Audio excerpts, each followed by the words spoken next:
নমস্কাৰ মই ৰাণা গগৈ আপোনালোকে চাই আছে ইণ্ডিয়া টুডে এনি শ্ৰীভূমিত চৰকাৰী চিকিৎসক নামিল এবাৰ দালালত চৰকাৰী চিকিৎসক হৈ তেওঁ বেচৰকাৰী চিকিৎসালয়ত কাম কৰাৰ এক ঘটনা সংঘটিত হৈছে কেৱল এয়াই নহয় এইগৰাকী চিকিৎসকে এবাৰ নৱজাতকৰ এখন বজাৰ গঢ়িছে যাৰ ফলত ধনৰ লেনদেনত এটি নৱজাতকক বিক্ৰী কৰাৰ ঘটনাই পোহৰলৈ আহিছে আৰু লগতে চাঞ্চল্যৰ সৃষ্টি কৰিছে ঘটনা সন্দৰ্ভত চাওক আমাৰ এক ৰিপৰ্ট শ্ৰীভূমিত গঢ়ি উঠিছে নৱজাতকৰ কিনা বেচাৰ বজাৰ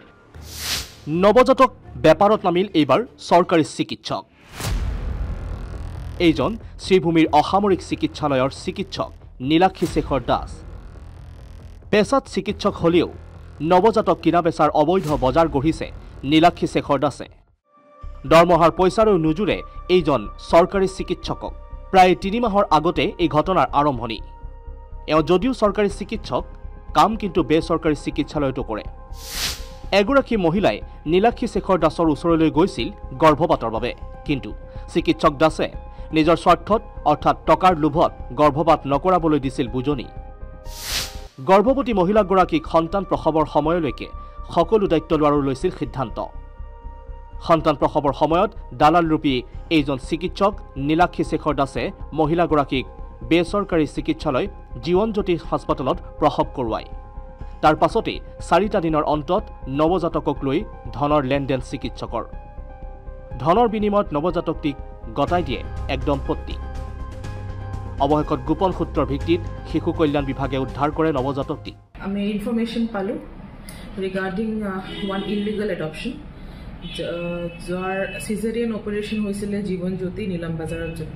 যেটো হস্পিটেল আছে আৰু সেই বিষয়ে আমাৰ district child protection unit team including আপোনাৰ CWC মেম্বাৰ সবে মিলি এটা অভিযান চলাইছে অভিযান চলোৱাৰ পিছত প্ৰথমতে 15 তাৰিখে আমি বাচ্চাটো ৰেস্কিউ কৰি আমাৰ যেটো হোম আছে শ্ৰীভূমিত তাতে আমি আনিছো আৰু তাৰ উপৰি গুটেইখিনি এনকুৱাৰী আমি কৰিলো গুটেইখিনি কাগজ পত্ৰ সোৱা হ'ল আৰু প্ৰায়ভাগে আমাৰ হাতত এভিডেন্সও আহি পৰিল যে this is a pure case of illegal adoption তাতে আমাৰে গভৰ্নমেন্ট ডক্টৰ এজন আছিলে who facilitated or who helped illegally helped